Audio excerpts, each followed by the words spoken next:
In 1967, after the Six-Day War, the Israeli government faced a major dilemma. Should they renovate the Jewish quarter in Jerusalem, where Jews had lived for many generations, or leave it in its misery and destruction? Should they emphasize the renewal of Jewish life in the old city of Jerusalem after 19 years of disconnection and longing? Or should they show the world what the Jordanians did during the War of Independence in 1948, when the Jewish quarter fell to Jordanian hands and the Jordanians decided to blow up many of the Jewish synagogues that stood here? The Israeli government's dilemma regarding the Jewish quarter was reflected in the question of whether the ruined Betyakov synagogue, otherwise known as the Hurva Synagogue, should be restored. This synagogue was built in 1864 by the Ashkenazi community in Jerusalem. It was a huge synagogue whose prominent dome loomed high above the houses of the Jewish quarter. The synagogue had become a clear symbol of the Jewish quarter.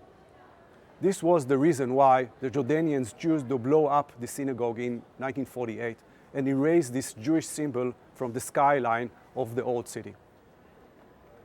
Following the Six-Day War and the reunification of Jerusalem, the question arose as what should be done with the remains of this ruined synagogue, and what should the emphasis be? Was it better to leave the synagogue in ruins and show what the Jordanians had done?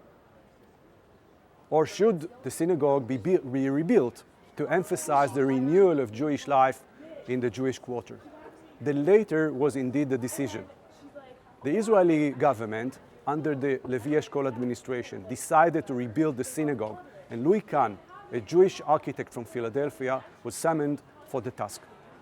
He designed a model synagogue to be built here, but this synagogue was never, in fact, was built.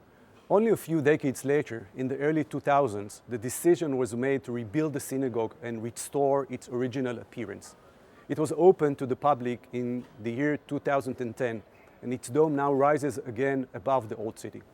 Like the synagogue, the Jewish quarter also underwent a long process of restoration, and it was rebuilt through repopulation with Jewish families.